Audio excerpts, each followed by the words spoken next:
जी जनाब, ऑनलाइन वाले जरा ये बताइएगा कि आपको आवाज क्लियर आ रही है, आवाज और स्क्रीन। ऑनलाइन हजरात आवाज और स्क्रीन के ऊपर जरा फीडबैक दें अपना। ठीक है।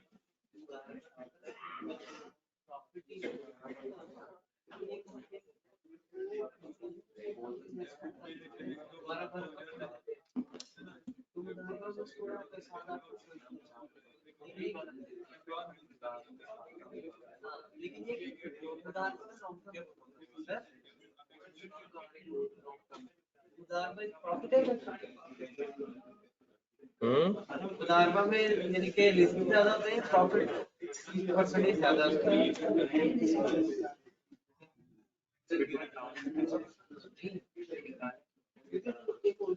मुदारबा का तो एक केस ही और है। मुदारबा is more of a partnership type of business. Sorry, मुशारका पार्टनरशिप होता है। मुदारबा के अंदर ये होता है कि आप किसी के साथ मिलके एक वो करते हो। नहीं, वो भी मुशारका ही होगा ना, अगर आप पार्टनरशिप करें तो वो भी मुशारका हो जाएगा। तो वो यानी कि कंस्ट्रक्शन उसको हम पर मंथ सैलरी पे कर रहे हैं, लेकिन इन्वेस्टमेंट सारी हमारी ऐसे कह सकते हैं सेट मेरा इन्वेस्टमेंट सही है। अच्छा जी, तुम्हारे लिए कमेंट आया।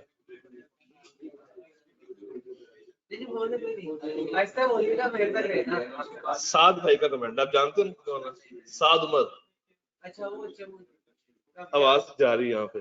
क्या बोलते खास आपके लिए कि सुफियान को कहेंगे जरा कम बोला।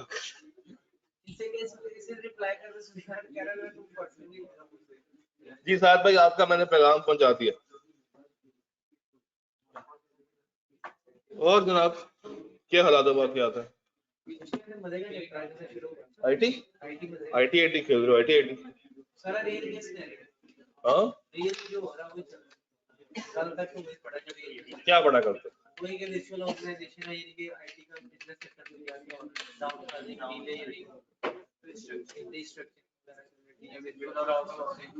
ले जनाब, एक और फरमाइश आई है। यहाँ पे कोई हसन या हसान इब्राहिम है या हसन इब्राहिम है? जी, उनके लिए एक पैगाम आया था अहमद भाई का, अहमद अतर का, मगर सर वो आज छुट्टी में है। सलाम कहिए, यानी कि अब मैं इस काम के लिए खड़ा हो गया यहाँ पे, आपके पैगाम पहुंचा रहा हूँ। हम पॉडकास्ट खेलते हैं फिर यहाँ पे ना जी। बिरयानी हजम हो रही है अभी, आहिस्ता आहिस्ता आहिस्ता आहिस्ता आहिस्ता आहिस्ता बिरयानी हजम हो रही है अभी। आज वो आखिरी बोटी आपकी हजम होनी है। क्या हुआ? बिरयानी खाई है ना, मालिक होती है। हाँ यार, वो आखिरी बोटी आज हजम नहीं होनी यार, नेक्स्ट वीक पे कर लो यार। यार ये मासूमियत भरे चेहरे तो देखो यार, तुम लोग कुछ शर्म ही खा लो यार।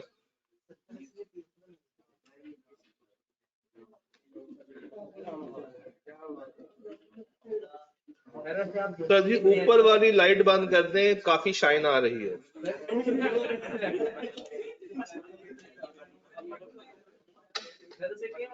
सर अपनी लाइफ की स्ट्रगल डिस्कस कर दें, कुछ हमें मोटिवेट कर दें।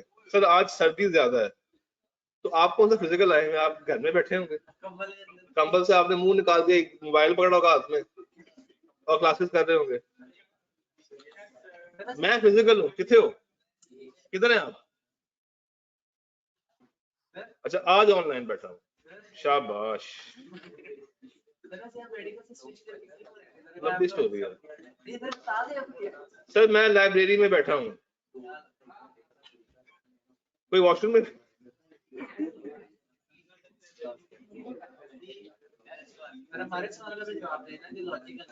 क्या ये यार लॉजिकल है यार? यार क्यों मेरी माजी में याद यार, अजाब माजी याद है यार। क्या था वो अजाब माजी? छीन ले मुझसे हाफजा मेरा। हाँ DI खान यार, माहौल बहुत खराब था। वो जमीर वाला माहौल था। और ऊपर से वो जिस आपके भी वो 10 साल पहले की बात है। वो उस टाइम पे बहुत रूस पे थी चीजें। हाँ जी। कितने चैप्टर्स रह गए आपके एमएफए मैनेजरियल के? 3 ऐसे भाई मैंने फैसला कर लो 3 या 2। हाँ जी ऑनलाइन 3 या 2। कब तक? कितने चैप्टर्स रह गए? नहीं मैं मैनेजरियल की बात कर रहा हूँ। चौथा और पहला यानी कि नेक्स्ट वीक में खत्म। और कितने 13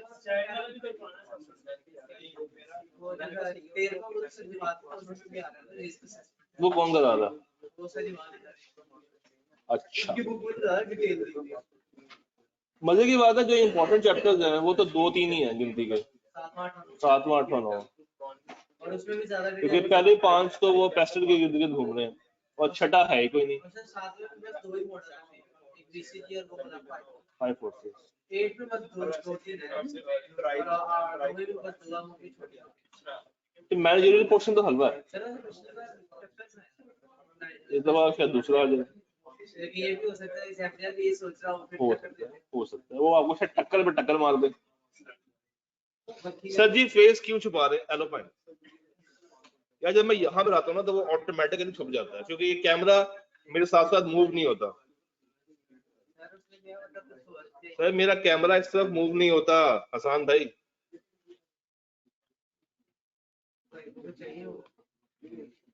नहीं ये कैमरे मैन के साथ नहीं हो रही, ये डेस्कटॉप के ऊपर लगा हुआ कैमरा लॉजिटेक का, क्योंकि इस क्लास की फिजिकल रिकॉर्डिंग नहीं ना होती।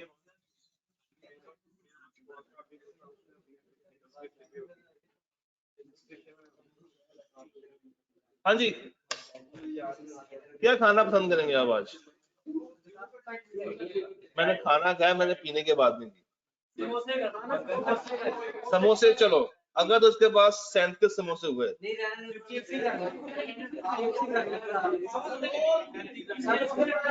हाँ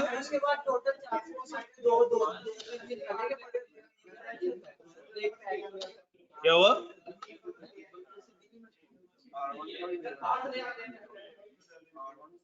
जाओगे आओगे ठंड में जाओगे तब तक क्लास शुरू हो जाएगी।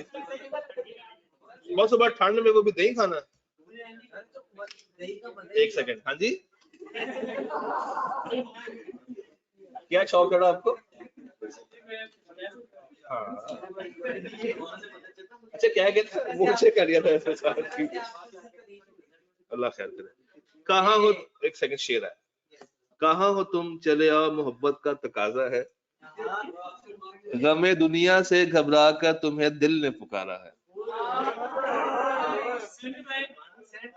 ये अहमद अख्तर नामी कोई पहलवान है।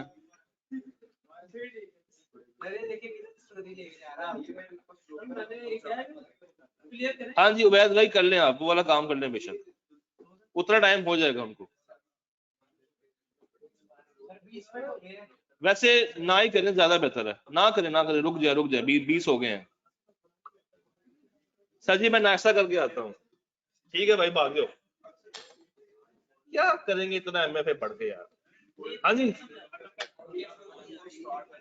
यार ये शायद स्लाइड की बात करी। हाँ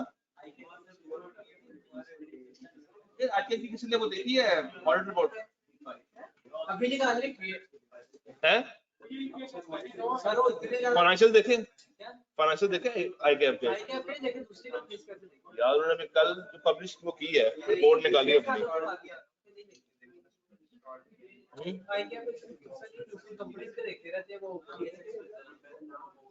अच्छा किसके पास शेयर्स है किसी ने लिए हो शौकिया ऑनलाइन में या फिजिकल में भी? किसी ने अगर शौकिया शेयर्स लिए हो, स्टॉक मार्केट से लिए होंगे और किराने से लिए होंगे जाके, किसी ने शेयर्स परचेज किए हो एम शौकिया ऑनलाइन में है कोई? है एक भाई ने फौजी कंपनी के लिए में शेयर्स, अभी तो वो बताएंगे ना। हाँ जी हरान भाई जरा बताइए कितने शेयर्स हैं आपके पास और कहाँ के शेयर्स हैं? क्या हो गया? अच्छा चिप्स ही आई है मतलब तो उससे भी देती है। हनान भाई जरा बताइएगा कितने शेयर्स हैं और क्या उनका वो है, आजकल डिविडेंड कितना आ रहा है, और कंपनी कौन सी पूरी नाम से जरा मुझे बताइएगा। फौजी फर्टिलाइजर तो ग्लोबल में निकलेगा डिविडेंड 40 फर्टिलाइजर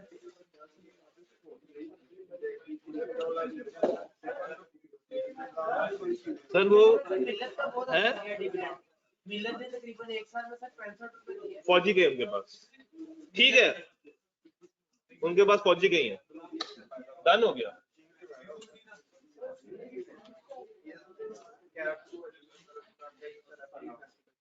अस्सलाम वालेकुम।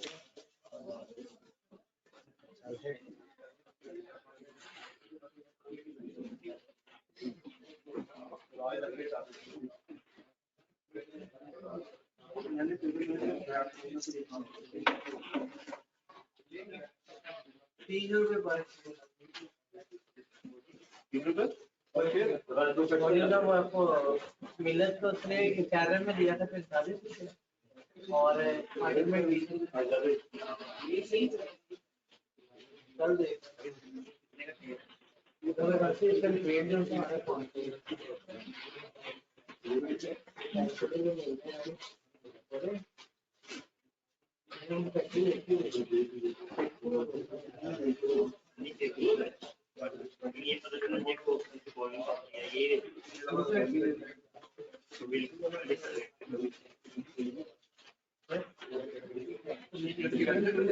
सवाल है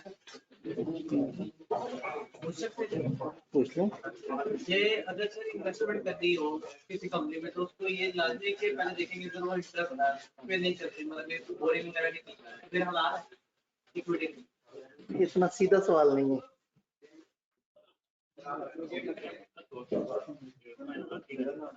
चलते हैं। एक बार जरा कंफर्म कर लूं। अस्सलाम वालेकुम अगेन। ऑनलाइन आवाज, स्क्रीन और कैमरा तीनों चीजें क्लियर है?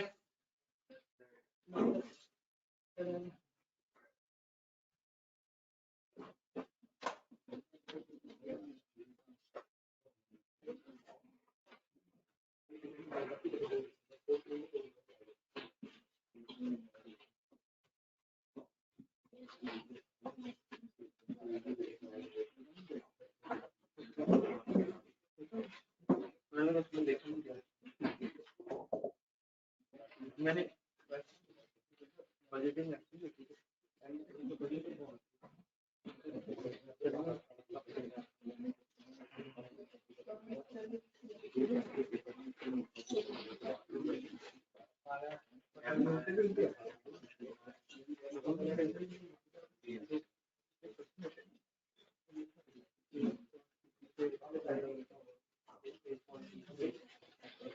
नहीं जी, इधर से सारा ओके आ गया। एक सवाल क्लास के स्टार्ट में पूछा गया, उन्होंने कहा जी अगर एक कंपनी को हम गौर से देखें और वो लोन पे ना चल रही हो, इक्विटी पे चल रही हो, यानी कि वहां इंटरेस्ट वाले मसले ना हो, तो क्या उसमें इन्वेस्टमेंट करना हलाल है? ये इतना सीधा सवाल जिसका बहुत ही पेचीदा जवाब है कि सिर्फ interest is not the only thing. Point ये कि ये इतनी सिंपल कहानी नहीं है। जो चल रहा है वो इक्विटी पे चल रहा है और कर क्या रहा है? इंटरेस्ट बेस्ड काम। अब अगेन मतलब ये एक सिर्फ एक वेरिएबल नहीं है। हम लोग क्या करते हैं, हम कुछ बहुत ऑब्वियस चीजों पे जज कर रहे होते हैं। फॉर एग्जांपल एक शख्स ने बड़ी दाढ़ी रखी हुई है और शराब पीता है, तो बड़ी दाढ़ी जो है उसकी वजह से हम कह देंगे कि वो बहुत अच्छा आदमी है। और एक शख्स बहुत नेक है लेकिन उसकी भी दाढ़ी नहीं है, तो चूंकि हमने कुछ ऑब्वियस सिंबल्स तय किए हुए हैं कि इस बेस पे एक बंदे को जहन्नमी डिक्लेयर कर देना है, तो हम बड़े आराम से दाढ़ी वाले बंदे को जन्नती डिक्लेयर कर देंगे और क्लीन शेव को जहन्नमी डिक्लेयर कर देंगे। तो ये एक दो वेरिएबल्स नहीं है, मल्टीपल वेरिएबल्स होते हैं। ये इतना सिंपल नहीं है कि हम बैठ के कहें अच्छा ऐसा है, ओके डन, हलाल हो गया। इंटेंशन सबसे ज्यादा इंपॉर्टेंट है, नंबर 1। नंबर 2, उस इंटेंशन का पेरेंट फेस क्या है, और नंबर 3 उनका बिजनेस क्या है। अगर नीयत खराब है तो चाहे सामने साफ बिजनेस है, गेम खराब है। नीयत साफ हो, उनका स्ट्रक्चर अपेरेंटली साफ हो। भाई नीयत साफ है, वो कहेंगे हम हमारी नीयत साफ है, हम लोन लेंगे, और हम उस पर इंटरेस्ट भी देंगे, लेकिन हमारी नीयत साफ है, हम सदका खैरात भी कर दिया करेंगे। तो अगेन शायद नीयत सही है, लेकिन on the face of it जो एक्शन है वो सही नहीं है। तो नीयत, एक्शन, यानी या यूं समझे प्रेजेंटेशन, और अल्टीमेटली जो आपके काम है वो अगर सही डायरेक्शन में जा रहे हैं तो फिर तो सबसे इंपॉर्टेंट बात है कि आप थीम सही रखें। अमाल का दारोमदार हमेशा नीयत पे है। अमाल थोड़े से डगमगा सकते हैं, लेकिन अगर नीयत साफ है तो कहीं ना कहीं चीजें बेहतर है। फिर अगेन इतना एब्सोल्यूट नहीं है, ऐसा नहीं है कि एक बंदा जब तक परफेक्ट नहीं होगा तब तक उसकी बख्शिश नहीं है।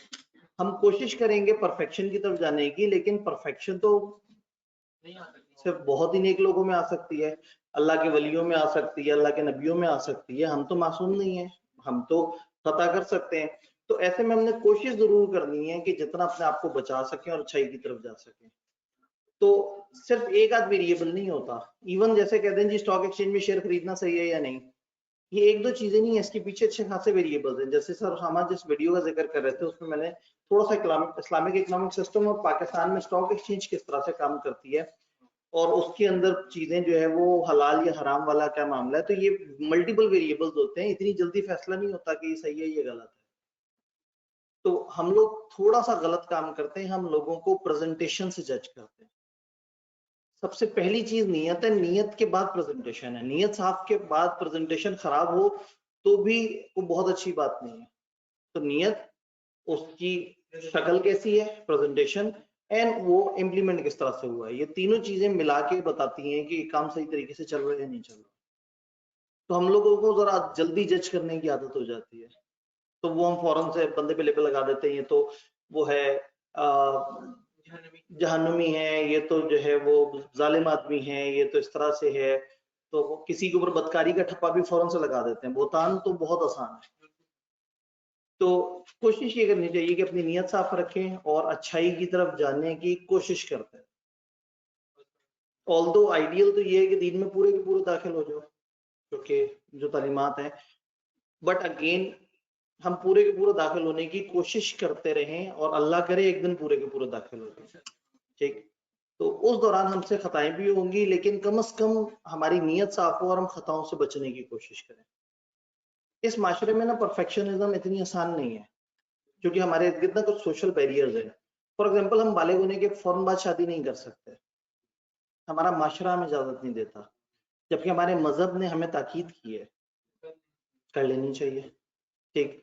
तो अब कुछ ऐसी चीजें हैं जो उस माशरे में रहते हुए हम मजबूरन हम फंस जाते हैं उस माशरती मसलों में। तो उसकी वजह से अगर कहीं किसी से कोई खता हो जाती है, कोई गुनाह हो जाता है, तो उसमें उसने शायद इतना ज्यादा ख्वाहिश नहीं की थी उस गुनाह करने की, हालातों वाकयात से थोड़ा सा उसको तरगीब ज्यादा मिल गई। फिर अगेन किसी का क्या कसूर कि वो पैदा ही एक ऐसे मुल्क में हुआ है जहाँ हर तरफ लोग डिस्को में जा रहे हैं, हर तरफ लोग जो है शराबें पी रहे हैं, और एक बच्चा जो पैदा ही मौलवी के घर हुआ है जो कि उसको तहज्जुद की नमाज भी पढ़ाता है, सुबह फजर की नमाज भी पढ़ाता है। दोनों की असेसमेंट अलग अलग है। हर बंदे ने अपने फ्रेमवर्क में देखना है कि उसने आगे कितना निकलने की कोशिश की। वो जो डिस्को वाले माहौल में वो 2 नमाजें भी पढ़ ले तो इसकी 5 नमाजों से अफजल है, क्योंकि उसने उस माशरे में जंग की है, उसने उस एनवायरनमेंट में अपने आप को आगे लेके आया है। जिस तरह से अगर आप रेस देखें, जो 100 मीटर की रेस होती है, आपने नोट किया होगा जब स्टार्ट होती है तो कुछ आगे खड़े होते हैं लोग, कुछ पीछे खड़े होते हैं, अलग अलग। ऐसा क्यों होता है?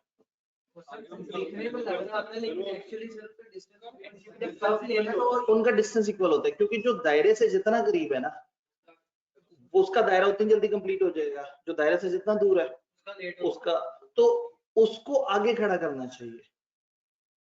तो जो दायरे से जितना करीब है ना वो उतना पीछे है। आप में से जिसको बहुत अच्छा मजहबी माहौल मिला है, बहुत अच्छा एनवायरनमेंट मिला है, बड़े अच्छे तरीके से वो इस्लाम पे अमल दरामद कर सकता है, उसकी जंग उतनी मुश्किल है, वो उतना पीछे खड़ा है, क्योंकि वो दायरे के बहुत करीब है। और जो दायरे के बहुत दूर है तो शायद वो एक दूध पिलाने के ऊपर भी बख्शा जाए, क्योंकि वो दायरे से बहुत दूर है, उसको अंदाजा ही नहीं है कि उस तक अगर तालीमात बड़ी थोड़ी सी पहुंची हैं और उसने उन थोड़ी से भी अमल कर लिया तो हमसे तो बहुत अफजल हो गया। तो हर बंदे की अपनी अपनी जंग है, जिसको जो माहौल मिला उसने उससे आगे बढ़ना है और उसने उसमें रहते हुए अपने आप को बेहतर बनाना है। तो अगेन मैं अक्सर कोट करता हूँ, जो सहाबा से पूछा गया, हजरत अली हजरत उमर दोनों से ये रिवायत मनकूल है कि तकवा क्या है। तो उन्होंने ये नहीं कहा कि खारदार रास्ते से दूर भाग जाना तकवा है, क्या कहा था? खारदार रास्ते में से दामन बचा के गुजरना तकवा है। रास्ता तो खारदार है, हम दूर नहीं भाग सकते, रहबानियत नहीं है इस्लाम में। हम साइड पे बैठ के झोपड़े में बैठ के अल्लाह अल्लाह करते रहे, ये नहीं है। हमने उसी जिंदगी में जीना है, जरूरियात भी पूरी करनी है, घर वालों का भी ख्याल रखना है, माशरे में एक माशी एक्टिविटी भी करनी है, एंड अलॉन्ग विद दैट अपना दामन भी बचा कर। तो जो जितना दामन बचा ले, जितनी कोशिश करे उतना अच्छा। तो बस ये चीजें हैं। बाकी हम क्लास में बैठे हुए इस वक्त अगर जिन कुर्सियों पे बैठे हुए हैं, ये कुर्सियां जिन पैसों से खरीदी गई हैं, उन पैसे में हलाल और हराम की कितनी आमेजिश थी हमें नहीं पता। हम जिस मुल्क में रह रहे हैं, जिस मुल्क में कमा रहे हैं, वो मुल्क जो चल रहा है वो लोन से चल रहा है। तो हम पाकिस्तान तो हाईली गियर्ड मुल्क है, तो यूं तो हम हर वक्त ही परेशान रहे। हमें नियत साफ रखनी है, अच्छाई की तरफ कोशिश करनी है, अपने अमल में हमें जहां ऑप्शन मिले हमने गलत तरफ नहीं जाना। बट उस दौरान हमने रहना उसी माशरे में है, उस माशरे को अपने तौर पे इनफरादी तौर पे भी ठीक करने की कोशिश करनी है, और कल को ताकत में आ जाए तो इज्तिमाई तौर पे ठीक करने की कोशिश करनी है। सिर्फ ये सोच लें कि मैं बड़ा होऊंगा तो मैं ही ठीक करूंगा, गलत है। आज कम से कम मेरा रूममेट अगर मैं उसको थोड़ा सुधार सकूं तो इतना मेरे लिए काफी है। रूममेट दूर की बात है, हम खुद सुधरे नहीं होते, लेकिन रूममेट को सुधारते जरूर है। ठीक है, तो पहले अपने आप को ठीक करना है, फिर अपने इर्द गिर्द थोड़ा सा जो क्लोज सर्कल है उसको ठीक करना है। इंशाल्लाह ताला आप पावर में आते चले जाएंगे। टाइम होगा आप 4000 5000 लोगों के ऑर्गेनाइजेशन के सर पे बैठे होंगे, टॉप पे बैठे होंगे। आप अगर अच्छे हैं तो आप उन 4-5 हजार लोग और उनकी फैमिलियों को अच्छाई की तरकीब दे सकेंगे। तो बस यही है, अपने आप को भी बेहतर रखें, कोशिश जारी रखें। बाकी इंसान परफेक्ट कभी भी नहीं हो सकता, परफेक्शन की कोशिश जरूर करनी चाहिए, लेकिन ये मत सोचेंगे कि परफेक्ट होंगे तो ही काम चलेगा। जितना हो सकता है जिस माशरे में परफेक्ट होने का मतलब हम पाकिस्तान छोड़ दें, हम ऐसा मुल्क ढूंढते हैं जो कि प्योरली इस्लामिक प्रिंसिपल्स पे चल रहा है, तो अनफॉर्चुनेटली वो तो सऊदीया भी नहीं है, जहां अल्लाह का घर है, जहां नबी का रोजा है, वो मुल्क तक गुनाहों से भरा हुआ है। तो अब कहाँ जाए? तो रहना इसी दुनिया में, माशरा इसी तरह से रहेगा। हाँ, हमें एक ऑप्शन मिल गई कि हमें ज्यादा खराब माशरा मिला तो हमारी रेस आसान है, हम लोगों को उतनी जिद्दोजहद नहीं करनी, या हम लोगों ने अपने इर्द गिर्द के उस मुश्किलात में रहते हुए थोड़े से अच्छे अमल भी किए तो काउंट थोड़े से ज्यादा हो जाएंगे, क्योंकि हमारा माशरा हमें रोक रहा है। लेकिन अगर ऐसी जगह पे होते जहां बहुत ही अच्छे तरीके से प्रिंसिपल चल रहे होते तो वहां पे तो तहज्जुद ना पढ़ना भी सही ना होता। तो कहीं ना कहीं हमारी रेस में हमें इस मुल्क के खराब होने की वजह से एज मिल जाता है कि हम थोड़ा थोड़ा सा अच्छाई की तरफ चल पड़े और अल्लाह हाथ पकड़ लेता है, टोटली हाथ पकड़ लेता है। मैंने थ्रू आउट जिंदगी ऑब्जर्व किया, मैं बहुत ज्यादा इस्लामिक स्कॉलर नहीं हूँ ना, मैं बहुत ज्यादा इस्लामिक लेक्चर देता हूँ। मैं कोशिश करता हूँ कि आप लोगों को माशरती एतबार से ही समझाऊं सारी बातें। तो मैंने ये देखा है कि आप अच्छाई का रास्ता उठाएं, दीनी हिसाब जो है मैं उसके ऊपर बात नहीं करता, लेकिन माशी हिसाब से भी, माशरती हिसाब से भी अल्लाह आपको रंग लगा देता है। तो वो दूसरी बात करने के लिए हमारे पास बड़े स्कॉलर मौजूद हैं, तो मतलब वो मेरा एरिया ऑफ स्पेशलाइजेशन नहीं है। मैं एक गुनाहगार आदमी इस्लाम पे बात करते मुनासिब नहीं लगता। तो आगे चलते हैं, इससे पहले कि जो है वो आप लोग जो है वो बहुत ही इमोशनल हो जाए।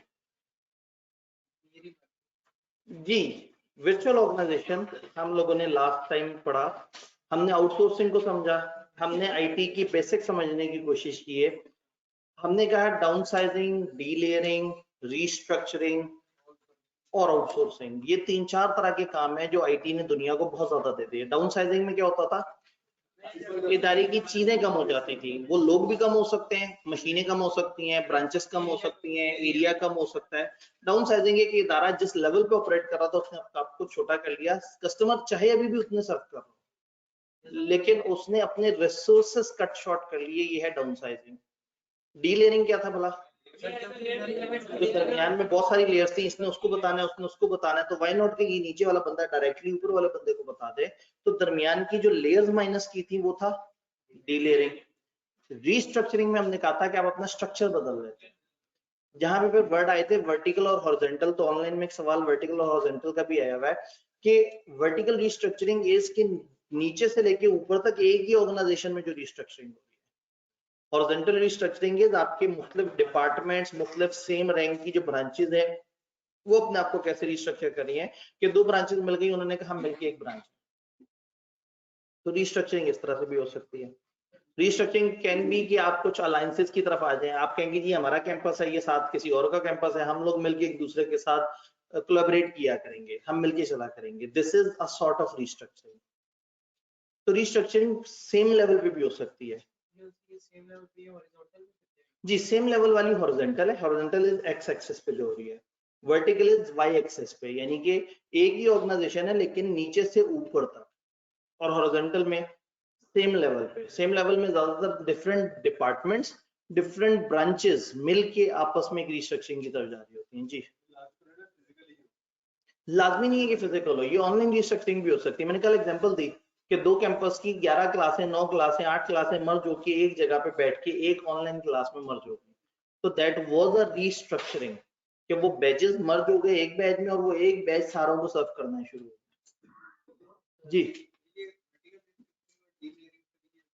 देखिए डी लेयरिंग में तो बंदे ही फारिग हो जाते हैं, वर्टिकल रिस्ट्रक्चरिंग में कुछ रीऑर्गेनाइजेशन होगी, कुछ चीजों को रिस्ट्रक्चर किया जाएगा, इस बंदे की जिम्मेदारियां कम कर दो, इसकी जिम्मेदारियां बढ़ा दो, ये इसको रिपोर्ट करेगा, वो उसको रिपोर्ट करेगा, ये 4 लोग इसे बताएंगे, यानी रिस्ट्रक्चरिंग किसी भी किस्म का स्ट्रक्चर चेंज कर दिया जाए। असल में आप लोगों ने एक पेपर नहीं पढ़ा हुआ BMBS, उसमें ऑर्गेनाइजेशन स्ट्रक्चर का एक पूरा सिस्टम होता है कि अच्छा जी डिपार्टमेंटल स्ट्रक्चर होता है, डिविजनल स्ट्रक्चर होता है, मैट्रिक्स स्ट्रक्चर होता है कि आपका मैनेजर कौन है, आपका बॉस कौन है।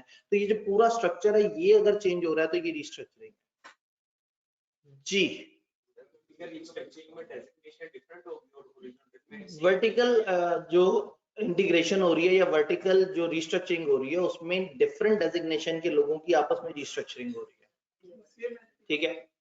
फॉर एग्जाम्पल मैं अगर अबू बकर कैंपस में बैठा हुआ था और वहां क्लास पढ़ा रहा था, तो मैंने इस कैंपस के प्रिंसिपल को रिपोर्ट करना था कि हाँ भाई मैंने ये क्लास इस तरह से पढ़ा ली।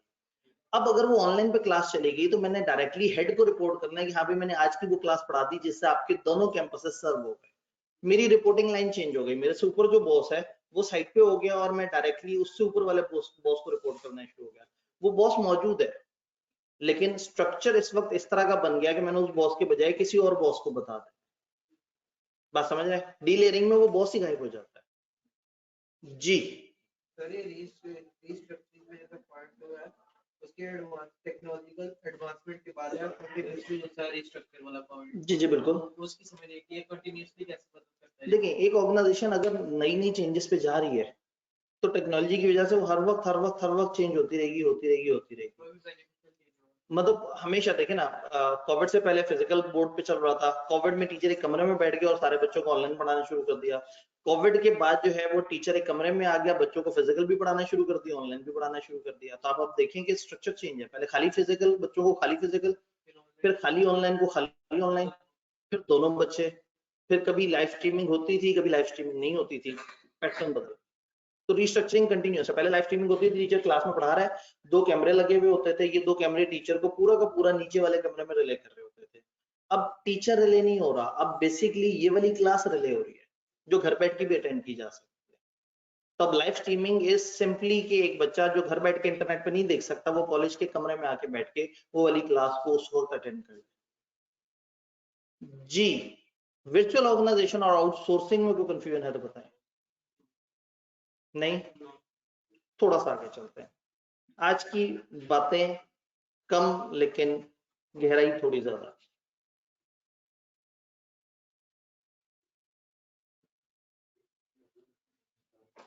मॉडर्न कॉन्सेप्ट्स में अगर हम बात करें तो online social media, big data और आर्टिफिशियल इंटेलिजेंस ये काफी इंपॉर्टेंट होते जा रहे हैं।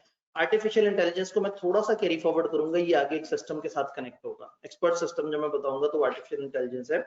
ऑनलाइन सोशल मीडिया मुझे बताने की जरूरत ही नहीं मेरे ख्याल में। इस वक्त आईटी ने ऑनलाइन सोशल मीडिया, ऑनलाइन चीजें जनरेट कर दी हैं। अब सर्वे ऑनलाइन होते हैं, अब कंज्यूमर ऑनलाइन बैठे हैं, अब बाइंग ऑनलाइन होती है, सेलिंग ऑनलाइन होती है, अब एडवर्टाइजमेंट्स ऑनलाइन होती हैं। यानी अब कॉलेज अपने बाहर दरवाजे के बाहर एडमिशन ओपन लिख के लगाए या ना लगाए, वो फेसबुक पे लगा देते हैं और घर बैठे बच्चे तक इत्तला पहुंच जाती है और वो आ जाता है। अभी जैसे बीच में एक क्लास को हमने आप लोगों को अचानक से बताना था कि जी ठीक है मिड टर्म की वजह से वो मंडे वाला जो हमने जबानी डिस्कस किया हुआ था वो आपको बताना था कि हाँ जी वो मंडे वाला ऑफ है। तो आई वाज एक्सपेक्टिंग कि एक प्रॉपर मैसेज, मोबाइल का मैसेज जो है वो सारे बच्चों को किया जाएगा। बट कॉलेज ये समझता है कि अगर हमने व्हाट्सएप पे डाल दिया तो ज्यादा बेहतर कम्युनिकेशन है। यानी कि आप ये देखें कि जो ट्रेडिशनल मोड ऑफ कम्युनिकेशन है वो चेंज हो गया। तो एक बिजनेस एंटिटी भी ये समझती है कि मैसेज के बजाय सोशल मीडिया पे डाल दो। कॉलेज अगर ऑफ है तो आपको मैसेज करने के बजाय फेसबुक पे लिख दें, आपको ज्यादा जल्दी पता लग जाएगा। जी बिल्कुल, बिजनेस के पास नहीं होगा। बिजनेस के पास आपके लिंक्स होंगे। आपने कुछ पेजेस को एमी लाइक किया होगा, आपने कुछ लोगों को एमी फ्रेंड बना लिया होगा, और वो फ्रेंड कौन होगा? बिजनेस होगा। वो प्रिंसेस वो नहीं थी, क्या नाम है, वो कॉलेज का तो फेक आईडी था। आप एमी प्रिंसेस समझ के उससे चैटिंग करते रह गए। तो पॉइंट ये है कि बिजनेसेस अब इस तरह से अपने आप को रिप्रेजेंट भी कर रहे होते हैं। उनको पता है कि ये एक फेक दुनिया है, तो उस फेक दुनिया में आके फेक तरीके से बिहेव कर रहे होते हैं। फेक पोलिंग जनरेट कराते हैं, फेक कमेंट्स जनरेट करवाते हैं, फेक ओपिनियंस करवाते हैं। तो दुनिया इसी तरह से चल रही है। एम्बेसडर्स का बड़ा ज्यादा सिस्टम चलता है। तो कहने का मतलब ये है कि ऑनलाइन सोशल मीडिया एक बहुत बड़ी गेम है जो आईटी ना होती तो ये इतनी बड़ी गेम नहीं थी। आईटी ने हर बंदे के मोबाइल में उसको एक वर्चुअल दुनिया से कनेक्ट कर दिया। उस वर्चुअल दुनिया जहाँ पे शोर शराबा हो रहा है, जहाँ पे अनाउंसमेंट्स हैं, तो एक कुछ फिजिकल कॉलेजेस यहाँ पे चल रहे हैं और इन फिजिकल कॉलेज का एक ऑनलाइन एसेंस आपको वहां पे नजर आ रहा होता है। और अगर आप इनके व्हाट्सएप इनके फेसबुक पेजेस पे जाएं, वेबसाइट पे जाएं, तो आपको लगेगा ओहो क्या शशके वाला कॉलेज है। उनकी पोस्टों से ऐसा लगेगा कि भाई ये तो तूफान मचा देंगे। असल में जाएंगे तो वो मदरसा, बॉयज ओनली, ठीक है, छड़ा कैंपस, वो असल में चीजें इस तरह से होंगी, लेकिन आपको ऑनलाइन बड़ी लुक्रेटिव नजर आएंगी। ऑनलाइन आपको जैसा दिखना और देखना होता है, दुनिया आपको वैसे ही दिखा रही होती है सब कुछ। असल लाइफ उतनी खूबसूरत नहीं होती, बट असल लाइफ में जीना कौन चाहता है? अगर आप अपने दिन का आधे से ज्यादा टाइम उस वर्चुअल जिंदगी में गुजारते हैं, तो व्हाई नॉट कि आपको वहां वर्चुअली खूबसूरत करके दिखा दिया जाए। एक प्रोडक्ट नहीं बिक रही ना, उसकी खूबसूरत सी वीडियो बनाएंगे, ऐसी लुक्रेटिव वीडियो होगी कि वीडियो देखते ही आप कहेंगे काश पैसे होते जेब में, ये तो मैंने पकड़ ही लेनी थी प्रोडक्ट।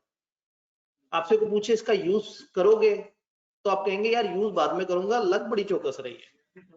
वो वीडियो ऐसी बनाएंगे कि वो ऐसे करके अनबॉक्सिंग हो रही है, एक पेन ऊपर आ रहा है, ऐसे करके स्क्रीन पे लिखता जा रहा है, जस्ट लाइक एक रेगुलर पेपर, और जनाब इतना सा स्क्रीन, और जनाब आपका 11,000 का ये पेन, और आपके यार पैसे होते ना तो मैं भी पेन लेके ऐसे स्लेट पे लिखता, कमाल हो जाता।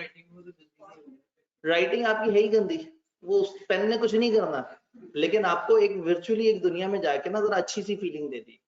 तो वीडियो गेम वाले अपने अवतार पे काम करते हैं। आप वीडियो गेम में देखें तो अपने ही कैरेक्टर को खूबसूरत बनाने के लिए पैसे मांगते हैं आपसे। कितने पैसे तो इसके सर पे इस तरह की टोपी आ जाएगी, इस तरह की जैकेट पहन लेगा, इस तरह की तलवार इसके पास आ जाएगी। तो आप वो फेक जिंदगी जीना चाहते हैं, मजा आता है। तो फिर व्हाई नॉट के बिजनेस ये समझे कि आपको इस डायमेंशन में नहीं आपसे काम करना, आपको उस डायमेंशन में लेके जाना है। कॉलेजेस को अब समझ आइए कि वो डायमेंशन इंपॉर्टेंट है, जबकि वो डायमेंशन कब से ओपन हुई थी, कर गए कुछ लोग काम वहां पे बहुत पहले। तो वो ऑब्वियसली और साफ तरीके से, एम्बेसडर सिस्टम से नहीं, बेमानी से नहीं, चालबाजी से नहीं, गलत अनाउंसमेंट से नहीं, असली वाले कमिंग सून से हैं, नकली वाले कमिंग सून से नहीं। जी, तो बात समझ आ रही है? सोशल मीडिया जी। मैकडॉनल्ड भी इसी तरह एडवर्टाइजमेंट कर रहा था, ऐसा में बर्गर देखकर शक्ल इसकी इतनी बुरी लगी। बर्गर आप असल में देखें कैसा है, और उधर देखें उनकी तस्वीर में देखें तो आप बस कहते हैं कि अभी ये बस आए और गुड़, बस ये जी इतना सा बर्गर। तो अगेन आप गौर से देखिए, कहना चाह रहे हैं social media has changed the business models. Personal and business entities now have become the digital identities. अब ये डिजिटल आइडेंटिटीज बन गए हैं। अब इंसान मतलब मैं एक अलग इंसान हूं और मैं फेसबुक पे एक अलग इंसान हूं, ठीक है। असल में मैं दिन में कितने लोगों से मिल सकता हूँ, लेकिन फेसबुक पे जो है वो अब 17-18 हजार फॉलोअर होंगे, वो एक अलग दुनिया चल रही है। मुझे असल दुनिया में आप आके टकरा सकते हैं, फेसबुक पे टकराएंगे, वो कहेंगे जी इनके तो वो फ्रेंड पूरे हो चुके हैं, किन्नू रिक्वेस्ट भेजते हैं, ठीक है। और बच्चा ये कहता रहेगा सर तो बड़े जालिम आदमी है, मेरी फ्रेंड रिक्वेस्ट एक्सेप्ट ही नहीं करता। 3 साल पहले से मेरा अकाउंट बंद हुआ पड़ा है, फ्रेंड रिक्वेस्ट आ ही नहीं सकती अंदर। तो बच्चा फ्रेंड रिक्वेस्ट भेज के सोचता रहता है कि लो जी सर तो बड़े बुरे आदमी है, एक्सेप्ट भी नहीं कर रहा। अच्छा मेरी पोस्टें नजर आ रही है, सिर्फ समझ नहीं आता, वो ऑटोमेटिकली फॉलो पे चला गया। लेकिन वो कहता है जी ये जी इन लोगों के ये मसले हैं, ये तो जो है वो एक्सेप्ट ही नहीं करते। फेसबुक भी बड़ा सियाना है, वो कहता है अच्छा ठीक है आप पब्लिक प्रोफाइल बनानी है, आओ पेज बनाओ। अच्छा अपना ही पेज बनाए तो अपने ही पेज की अपनी ही की हुई पोस्ट अपने ही पेज के सारी ऑडियंस तक नहीं पहुंचती, पैसे देने पड़ते हैं, पोस्ट को बूस्ट करना पड़ता है। तो वो समझते हैं, उन्हें पता है कि ठीक है जी अगर यहाँ पे आके लोगों ने बिजनेस करना है, यहाँ पे आके लोगों ने अपने आप को आइडेंटिफाई करवाना है, तो व्हाई नॉट कि हम कमाएं। तो सोशल मीडिया ने बिजनेस मॉडल्स, बिजनेस डायमेंशंस तकरीबन बदल दी, और जो ग्लोबल विलेज वाला कॉन्सेप्ट था वो हो गया। अब आपको ऐसी प्रोडक्ट्स की एड नजर आती हैं जो पाकिस्तान की नहीं होती, लेकिन लिखा हुआ होता है इतने डिलीवरी चार्जेस ऐसे करके, तो आपको पता लगता है आपके इलाके के दुकानदार से सस्ते में आपको चाइना से वो चीज मिल जाएगी डोर स्टेप पे। आपको वहां पास पेपर की किताब नजर आती है, ये 400 रुपए में तो घर पहुंच जाएगी। फिर आप कहते हैं यार ये किताब भी मैं खरीद रहा था, ये तो 1500 की किताब थी और इसमें आधे पास पेपर थे, तो उधर पूरे पास पेपर मुझे डोर स्टेप पे मिल जाएंगे। तो अगेन मैं क्लासों में आके आपको किताब दिखा दिखा के मशहूरी नहीं करूंगा, मैं सोशल मीडिया पे डाल दूंगा। उसके बाद मुझे जरूरत नहीं है, आप लोग ही उठा उठा के एक दूसरे से शेयर करते रहेंगे। हाँ मेरे लिए क्या जरूरी है, चीज अच्छी होनी चाहिए नंबर 1, और नंबर 2 जो मैं चाहता हूँ उसकी प्राइस कम होनी चाहिए। तो कम प्राइस अच्छी चीज हो, सोशल मीडिया वाला खुद ही उसको गोल गोल घुमाता है। स्कैन शेयरशाह सोशल मीडिया पे काम नहीं करता, लेकिन मुनासिब प्राइस में अच्छी चीज दे रहे हैं, सोशल मीडिया खुद ही से उठा के इन्हें प्रमोट करना शुरू कर देता है। हर आए दिन कहीं ना कहीं किसी ना किसी टीचर की तस्वीर लग जाती है, जी ये तो बड़े अच्छे लोग हैं, फलाना है, ठीक है। और टीचर बेचारे अपने अपने घर में सो रहे होते हैं, उन्हें पता भी नहीं होता कि वो सोशल मीडिया पर लोग खुद ही अपनी पोस्टें तेज करने के लिए कॉलेज का नाम लेना शुरू कर देते हैं। तो social media is a big game. और अगेन अब ट्विटर के बहुत ज्यादा ट्रेंड हैं। सीए के स्टूडेंट, मेरा ख्याल नहीं था कि कभी के ट्विटर पे भी जाते होंगे। ट्विटर, इंस्टा, स्नैपचैट, आप लोगों को तो मतलब टाइम ही बहुत है। मतलब बिजनेसेस थक जाते हैं कि हमने कहाँ कहाँ जाके मार्केट करना है, ये बच्चे तो पता नहीं कहाँ कहाँ पहुंचे हुए हैं। ठीक है, आप लोगों ने हमें वक्त में डाल दिया कि हमें जो है वो सोचना पड़ रहा है कि जी हमें अपना टाइम अच्छा खासा सोशल मीडिया पे गुजारना पड़ता है। मुझे फिजिकल क्लासों में इतने सवाल नहीं होते जितने फेसबुक में मुझे टैग मार देते हैं, और टैग भी ऐसी जगह जहाँ आई के बहुत बुरा है। सर आपके रिव्यूज टैग, भाई मैं अब क्या वहां पे कहूँ है। तो मैं कहूँ ठीक है आप अपने जज्बात का इजहार कर रहे हैं, मैं आई कैप थोड़ी हूँ जो आप मुझे टैग करके कह रहे हैं सर आप बताएं कि हमारे जज्बात सही है या नहीं। ठीक है, आई कैप को नहीं चाहिए ये वाली पॉलिसी अप्रूव कर दे हैशटैग सर आते वक्त। तो वो बहरहाल मैं बताने चाह रहा हूँ कि सोशल मीडिया इतनी बड़ी गेम बन गया है। मैंने बताया आज हमने पढ़ना कम है, लेकिन इसमें गहराई बड़ी ज्यादा है। इसके ऊपर सवाल बहुत मजे का बन सकता है। मतलब this can be 7 to 8 marks question कि सोशल मीडिया बिजनेसेस को किस तरह से इम्पैक्ट कर, या बिजनेसेस अपने आप को किस तरह से लेके चल रहे हैं। तो जितना इधर लिखा है वो ना काफी है, इन्होंने तो बस गुजारा किया है। ये बहुत बड़ा टॉपिक है। जहां लिखना होता वहां नहीं लिखते, और जहां नहीं लिखना होता वहां पूरे के पूरे छापे लगे हुए होते हैं। अगेन सर आपकी ट्विटर आईडी है क्या? पता नहीं, शायद कभी बनाई हो। जैसे एक बच्चे ने मुझे इंस्टा का बताया था कि आपका इंस्टा पे अकाउंट बना हुआ है, बच्चे ने बताया था। तो फिर एक और बच्चे ने बताया कि सर आपने फेसबुक पे अकाउंट बनाया हुआ, तो उसकी वजह से खुद ब खुद वहां पर बन जाता है। पता नहीं इस तरह की भी साइंसें होती हैं। इंस्टा पे है, फेसबुक की वजह से। वो एक बच्चे ने बड़ा दुखी होकर बताया कि सर मैं इंस्टा पे इतनी पोस्टें करता हूँ, फलाना इतनी कोशिश कर रहा होता हूँ, आपने कभी इंस्टा पे पोस्ट की है? मैंने कहा पता नहीं इंस्टा ही बोला था उसने शायद। तो मैंने कहा नहीं मैंने तो इंस्टा पे कभी पोस्ट नहीं की। कहता है आपके पास 2000 वो है, पता नहीं फॉलोवर होता है वहां क्या होता है। ठीक है, तो उसने कहा आपके पास 2000 है और मैं डेली इतनी पोस्टें करता हूँ, मेरे पास कुछ नहीं है, जबकि आप उस पर काम भी नहीं करते। तो मैंने कहा भाई फर्स्ट डिजर्व देन डिजायर, आप अपने आप को कुछ बेहतर बना लो। दूसरी तरफ भी प्रॉब्लम ये है कि आप सोशल आप उस फेक दुनिया में अपने आप को कुछ बनाने की कोशिश कर रहे हैं ना, इस असल दुनिया में कुछ बन जाए, फेक दुनिया ऑटोमेटिकली आपको बुलाएगी। वो खुद ही से आपकी पोस्टें शेयर कर देंगे अपने अपने अपने पेजेस की रीच बढ़ाने के लिए। जैसे क्रिकेटर्स हैं, यस, जैसे सेलिब्रिटीज हैं, उन्हें जरूरत ही नहीं है।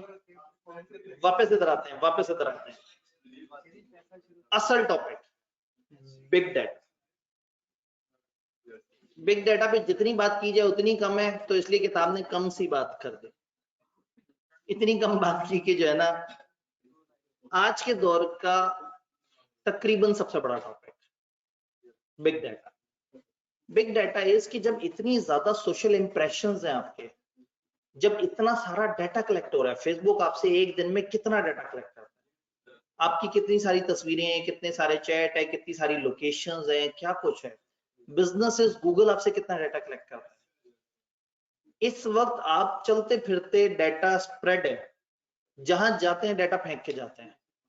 आप क्या चीज बाय करते हैं उसका डाटा आप फेंक देते हैं, आप किस जगह से किस जगह चल के गए उसका डाटा होता है, आप कौन से कॉलेज में उसका डाटा है, आप कौन से स्कूल में पढ़े हैं, आप कौन से स्कूल में कौन सी क्लास में, आपका कौन सा दोस्त और वो इस वक्त कौन सा मुल्क में बैठा हुआ है, सारा डाटा उनके पास। तो बिग डाटा इज इतना बड़ा डाटा कि फेसबुक एक दिन में कितने बिलियंस ऑफ जो वो है डाटा के स्प्रेड को देख रहा है। एक दिन में तकरीबन तकरीबन कोई 100 बिलियन से ऊपर की तो जो एमबीज की फोटोज डलती हैं फेसबुक पर। इतना डाटा है, इतना डाटा है, मतलब इतने इंसान नहीं है जितने अकाउंट्स हैं। ये भी खूबसूरत बात है, ठीक है। तो पॉइंट ये है कि अब हो क्या रहा है, अब हो ये रहा है कि ब्लॉटिंग ऑफ डाटा है, अन्य डाटा। मतलब मैंने पिछले साल में तकरीबन कोई 200 प्लस वेबिनार किए अलग अलग टाइम्स पे, और उन 200 प्लस वेबिनार में अलग अलग टाइम पे अलग अलग ऑडियंस आई जिनसे हमने डाटा कलेक्ट किया। मेरे पास इतना डाटा है कि मुझे ही नहीं समझ आ रहा है मैं उसको एनालाइज कैसे करूं। मैं अगर ये देखना चाहता हूं कि मेरे वेबिनार में कौन से शहर से लोग आए हैं, तो उसके लिए भी पूरी वर्किंग करनी पड़ेगी। हाँ, अगर मुझे एनालाइज करना अच्छा आ जाए, अगर मेरे पास अच्छे टूल्स मौजूद हों, तो मैं बड़े आराम से समझ सकता हूँ कि मेरे कौन से सब्जेक्ट की कौन सी पोस्ट कौन से शहर वाले लोग ज्यादा पसंद करते हैं, कौन कौन सी जगह से किस किस सीजन में किस किस मंथ में किन डेज पे कौन सी ऑनलाइन पोर्टल पे कितनी ज्यादा बाइंग होती है। कैन अगर गेस करें कि उनके पास कहाँ कहाँ कौन कौन से शहर से बच्चे आ रहे हैं, कितने बच्चे ज्यादा कैपेसिटी वाले हैं, कितने कम कैपेसिटी वाले हैं, ये अपनी प्राइसिंग, ये अपनी डिसीजन मेकिंग, ये अपने एडमिशन उस हिसाब से टेलर कर सकते हैं। हमारी लाइव क्लास कितने लोग लेना चाहते हैं, लाइव स्ट्रीम कितने लोग लेना चाहते हैं, फिर ये जो लाइव क्लास ले रहे होते हैं इनका भी तो डाटा है हमारे पास, जो बाद में रिकॉर्डेड में जो लाइव आए हुए हैं इनका डाटा हर दिन हमारे पास आ रहा है। हम एक ट्रेंड बना सकते हैं कि कितने लोग लाइव में एनरोल होते हैं, कितने लोग पूरा सेशन लाइव लेते हैं, कितने लोग दरमियान में ड्रॉप आउट कर जाते हैं, कितने लोग कुछ अरसे ड्रॉप आउट करके वापस आते हैं। हम उस ट्रेंड से अंदाजा लगा सकते हैं कि जो लाइव रिलेइंग ऑफ क्लास है क्या ये बच्चों को एंड तक फायदा दे रही है। हम हर बच्चे के स्टैट निकाल सकते हैं कि कितना बच्चे ऐसे हैं जो फिजिकल में एनरोल होते हैं, 30% फिजिकल पढ़ते हैं, 20% लाइव पढ़ते हैं और 50% रिकॉर्डेड पढ़ते हैं। तो हमें गेम समझ आ जाएगी कि असल प्रोडक्ट है ही रिकॉर्डेड। और अगर मेजोरिटी बच्चे 10% फिजिकल पढ़े, 11% लाइव पढ़े और उसके बाद 80% के करीब वो रिकॉर्डेड पढ़ रहे हो, तो हमें क्या जरूरत है कि हम फिजिकल कमरे में इतनी कुर्सियां भरें जब बच्चे की असल नीड ही रिकॉर्डेड है। हाँ, बच्चे को नहीं पता, तो काम करें रिकॉर्डेड की क्वालिटी पे। फिजिकल क्लास में लाइटें पूरी ना भी हो चल जाएगा, दीवारों पे मतलब मैल भी लगा हुआ हो, पेंट भी ना हुआ वो चल जाएगा, क्योंकि बच्चों को तो वर्चुअल दुनिया में जीना है। हाँ, कैंपस इनसाइड पे क्वालिटी खराब होगी, बच्चे शोर में जाएंगे। तो असूलन हम बिग डाटा को एनालाइज करके समझें कि हमें कैंपस इनसाइड को इंप्रूव करने की जरूरत है। अच्छा, कैंपस इनसाइड इंप्रूव करने के बाद भी बिग डाटा हमें ये समझाता है कि आपने ये नहीं कहना बच्चों आज से हम सिर्फ ऑनलाइन पढ़ाएंगे। आई 100% नो कि असल प्रोडक्ट ऑनलाइन रिकॉर्ड। एक चलता फिरता टीचर और है जो टीचर स्क्रीन के साथ खड़ा हुआ है और यहीं पे ही बैठा हुआ है, यहीं पे ही आपको लेक्चर दे रहा है, तो वो teacher is as equal as के वो एक ऑनलाइन टीचर है। जिसकी शक्ल आपको नजर आ रही है, मजे की बात है, जो दूर बैठा है उसको इतनी वाजे शक्ल नजर नहीं आ रही जितनी ऑनलाइन वाले को वाजे शक्ल नजर आ रही है। हाँ, थोड़ा सा भूत भूत इफेक्ट थोड़ा सा ज्यादा हो जाता है स्लाइड की वजह से। नूर की शुआएं, ऊपर से मैं खड़ा हुआ भी होता हूँ तो और स्लाइड के करीब हो जाता हूँ। तो पॉइंट ये है कि क्या कॉलेज फिजिकल बंद कर दे? नहीं, ये ट्रेंड से अंदाजा लगाएंगे कि फिजिकल में आने वाला अल्टीमेटली रिकॉर्डेड पे चला जाता है, तो रिकॉर्डेड को बेहतर करें और एडमिशन फिजिकल में दें, और फिजिकल में कम कुर्सियों में ज्यादा एडमिशन दें।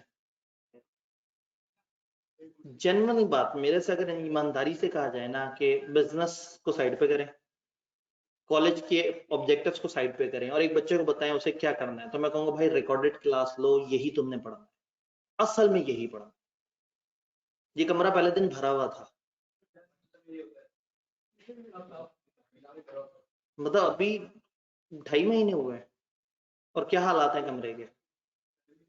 तो अल्टीमेटली बच्चे को तो रिकॉर्डेड ही चाहिए। जब उसे रिकॉर्डेड चाहिए तो क्यों लाइफ की आवाज के मसले, ये मसले, वो मसले, व्हाई नॉट कि मैं एक बंद कमरे में खूबसूरत रिकॉर्डिंग कर दूं, एक प्यारी रिकॉर्डिंग हो। लेकिन बिग डाटा ये कहता है कि बच्चे ने एडमिशन फिर भी फिजिकल में लेना है। वो कहते हैं मेरे से ज्यादा पैसे ले लो, मेरे पास बहुत पैसे आए हुए हैं। कॉलेज कहता है दे दो पैसे, दे दो, रिकॉर्डेड पढ़ना था ना। नहीं नहीं सर मैं फिजिकल पढ़ूंगा, देखिएगा पूरा हफ्ता फिजिकल आएगा और रिकॉर्डेड पे चला जाएगा। और कॉलेज को पता नहीं 7-8 हजार एक्स्ट्रा, खाली रिकॉर्डेड और उसमें कितना फर्क है, 8,000 का फर्क। आप लोग ये 8,000 जाया करते हैं और हमें पता जाया करते हैं, और हम कहीं मत जाया करो तो आप कहेंगे क्या हो गया सर, सारे कॉलेज ऐसा कर रहे हैं आप क्यों नहीं कर रहे। उल्टा हमें कहेंगे कि आपको नहीं आता बिजनेस करना। हम कहेंगे ठीक है, अब जूता सर पे मारना है तो आ जाओ, पर फिजिकल में ले लो एडमिशन, जाना ही एंड पे रिकॉर्डेड में।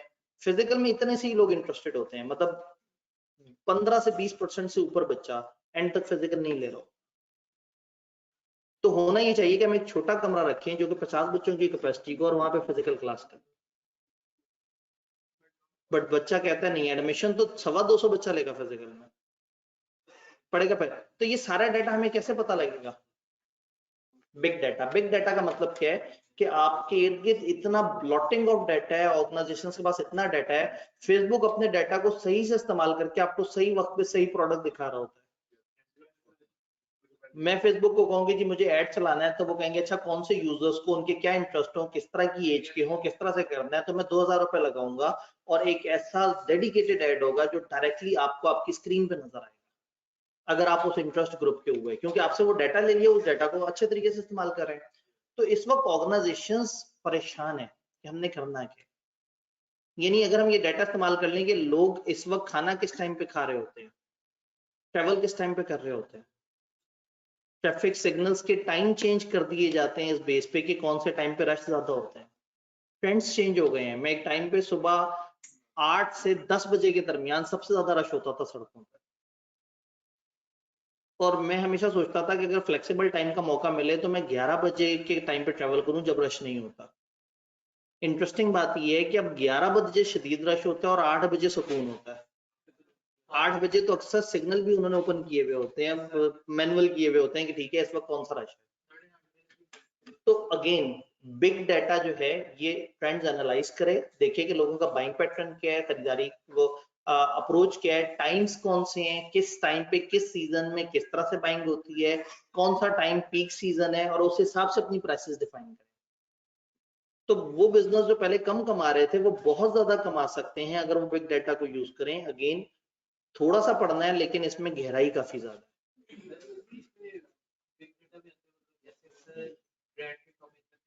ठीक है, वो आपके नंबर लेते हैं, फिर हर वीडियो राइवल पे आपको मैसेज आते हैं। ब्रांड्स आपसे शॉपिंग पे आपका नंबर ले रहे होते हैं, आपको मैसेज कर रहे होते हैं। असल में ये तो बहुत ही छोटी सी एग्जांपल है। बिग डाटा में तो एक ब्लॉटिंग ऑफ डाटा है, आपका इतना डाटा है कि अगर वो सही से इस्तेमाल हो जाए तो बिजनेसेस आपको मुसलसल उल्लू बनाते रहे, और हम बड़ी बिजनेस रहे हैं। तो बिजनेस पर्सपेक्टिव ये है कि आपके उस ट्रेंड को देखा जाए, समझा जाए। फॉर एग्जाम्पल मैंने नई स्कीम के ऊपर एक वेबिनार किया, उस वेबिनार की हमारी कैपेसिटी 500 थी और उसमें लाइव ऑडियंस आ गए तकरीबन 2800 समथिंग। जब नई स्कीम आई थी तो उस टाइम पे सारे कंफ्यूज थे क्या है, तो मैंने एक पब्लिक सेमिनार किया था कि नई स्कीम के बारे में गाइडेंस दी जाए। तो उसमें फिर हमने बच्चों से कुछ एंड पे सर्वे में क्वेश्चंस पूछे थे। उन क्वेश्चंस की मदद से हमें समझ आया कि इनमें से बहुत सारे बच्चे बीएमबीएस पढ़ना चाह रहे हैं, क्योंकि बीएमबीएस की बेस पे एमएफए एग्जाम्प्ट हो जाना। On the basis of that information हमने बीएमबीएस का एक कोर्स लॉन्च किया, और जब उसकी ओरिएंटेशन की तो उस ओरिएंटेशन में 1800 बच्चे आ गए। अब again that was due to that big data. वो जो डाटा हमारे पास आया उसको एनालाइज करके हमें समझ आया कि इस वक्त पब्लिक की आवाज क्या है। फिर कहीं किसी ने कराची में आवाज लगा दी कि जी इन्होंने तो नई स्कीम पे गाइडेंस दी ही इसलिए थी कि बच्चों को बेवकूफ बना के अपने बीएमबीएस के कोर्स में एडमिशन दे। हमने वो कोर्स फ्री कर दिया। ठीक है, उससे कम तो खेलते ही नहीं ना कि ठीक है बताओ अगर इतना इतना आ रहा है तो ठीक है। तो 3,500 बच्चों ने वो कोर्स लिया। उसके अगली दफा कॉस्ट अकाउंटिंग में 850 बच्चे मेरे पास आ गए। मतलब जो मेरा कोर्स सब्जेक्ट पब्लिकली नोन नहीं है, जस्ट बिकॉज कि वो ट्रेंड, मतलब वो एक साहब ने कहा जी हम तो आपको बड़ा बेवकूफ आदमी मानते हैं। एक कॉलेज में एक जरा बड़ी पोजीशन बैठे हुए बड़े साहब ने कहा कि आदि साहब आप तो मौका था कमाने का, आपने फ्री कर दिया कोर्स। मैंने कहा जी मैंने कमाने के लिए नहीं किया था, मैं वाकई काउंसलिंग दे रहा था। तो उन्होंने कहा जी आप इंतहाई बेवकूफ आदमी, आपको बिजनेस करना नहीं आता। मैं ठीक है बेवकूफ है, आप क्या करें क्या करें। ठीक है, एक बड़ी कॉलेज की बड़ी पोजीशन बैठे हुए बड़े साहब ने, जिन्होंने इल्जाम भी लगाया था मार्केटिंग का। अच्छा, तो उसके बाद जो है वो अगले सेशन में उनसे मुलाकात हुई, तो उन्होंने कहा कि जी आपने बिल्कुल सही किया था, हमारे बच्चे तो चले गए कहीं, पता नहीं कहाँ पढ़ रहे हैं। मैंने जेब में देखा तो वो जेब में पड़े हुए थे बच्चे। तो मैंने कहा जी ये बच्चे जो है ना वो मार्केट से तो शॉर्ट हो गए, तो वो जो मैंने बेवकूफी की थी शायद उसकी वजह से लोगों को हम पसंद आ गए।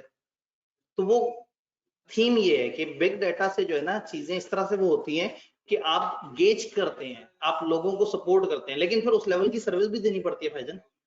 जब हर दिन 300-400 मेल्स को रिप्लाई करना हो तो लग समझ जाती है। जब अपना व्हाट्सएप खुद ना देख सकते हो,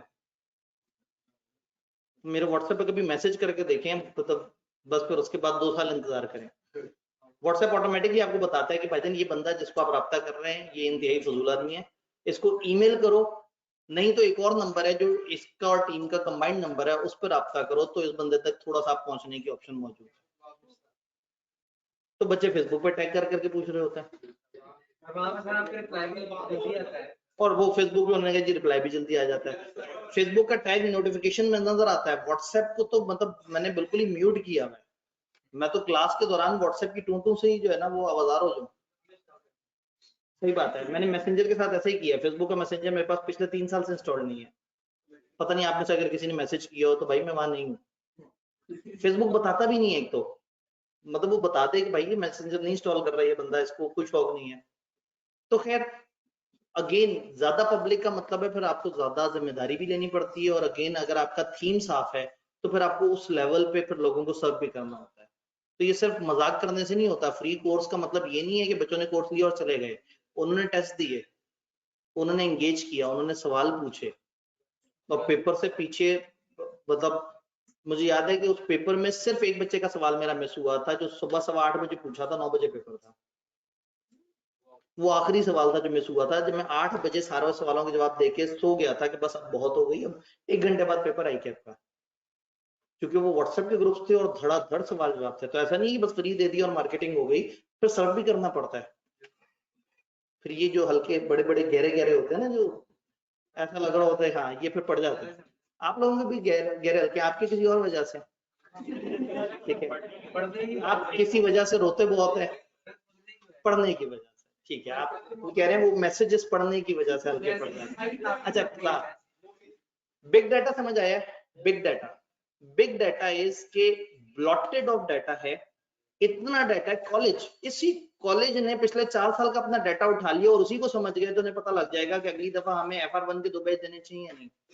मैं इस दफा फिर इनका टाइम टेबल आता है, ये जो मार्च से ऑनवर्ड सेशन आता है ना, हमेशा FR1 का 1 बैच देते हैं। मैं हर दफा पिटता हूँ इन्हें, भाई 1 नहीं 2 बैच दे, और ये बीच में अचानक से अजीबोगरीब से टाइम पे दूसरा बैच दे देते हैं, और वो बैच अपने बैचेस से टकरा जाता है। इस दफा मैंने कहा था कि ये दरमियान वाला सीजन है, इसमें कॉस्ट चलने वाला सब्जेक्ट, ठीक है। उस तरह से नहीं दिया जिस तरह से मैं टाइम टेबल में कह रहा था। पहले 1 बैच दिया, फिर घबरा के जो दूसरा बैच दिया, उस दूसरे बैच ने 2 और बैच छोड़ दिए।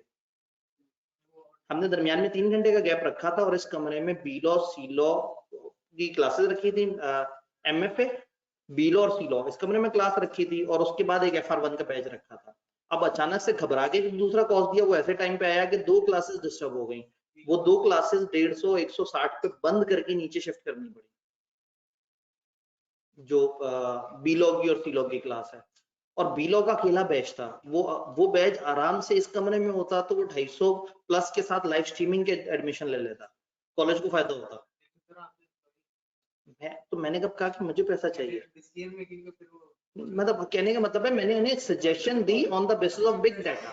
मैं बता ही रहा हूँ कि बिग डाटा ऐसी चीज है कि अगर ये एनालाइज करें ना, तो इन्हें समझ आ जाए कि हमें कब कौन सा बैच किसके साथ किस कम्बिनेशन में देना चाहिए, हमें कौन कौन सी चीज को किसके साथ जोड़ना चाहिए, किस बैच में किस बैच से ज्यादा फासला नहीं क्रिएट करना चाहिए। सर अल्टीमेटली अब मैंने कहा था कि आपने बिजनेस लॉ और FR1 को इतना करीब रखना है कि बीच में बच्चा निकले ना, टैक्स इधर से पढ़े, लेकिन इन्होंने मौका दे दिया कि बच्चा जाए पढ़े और वापस आ जाए। तो अगेन मतलब अब मैं इनके इंटरेस्ट में सोच रहा था, मेरा बिजनेस थोड़ी है। मजे की बात है, इनका हर इंटरेस्ट पे सोचूं तो मेरे अपने डायरेक्ट बिजनेस को हिट पड़ती है, वो ऑनलाइन है।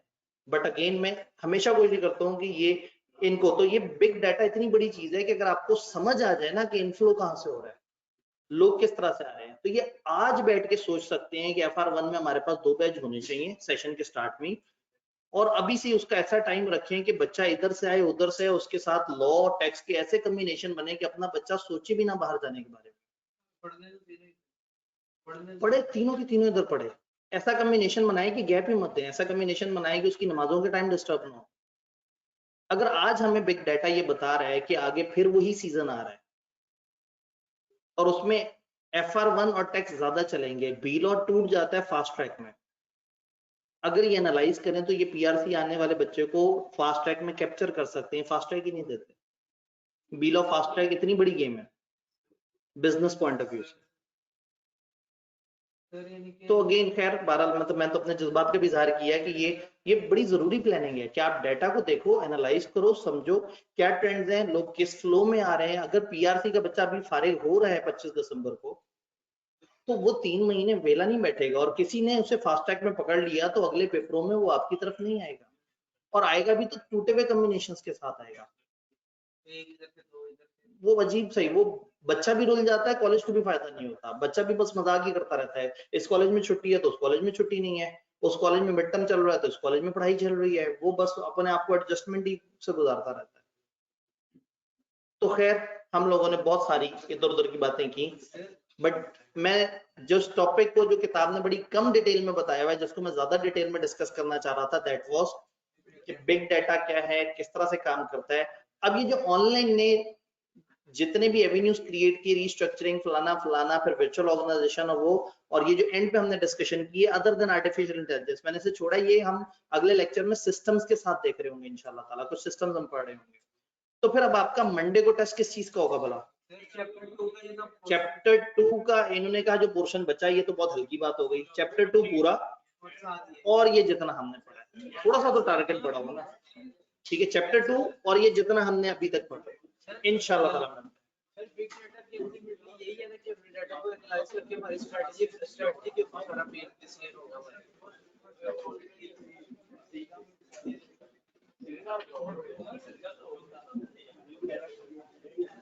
एक अंदर कोई ओपिनियन देना चाहेंगे किस कंपनी की शेयर में जाना चाहिए?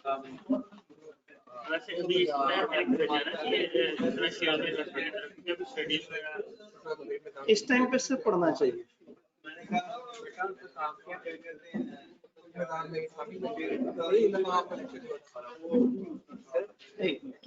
सर ये जरा बाइक बताइए, इस्लामिक बैंकिंग करते प्योर मैक्सिमम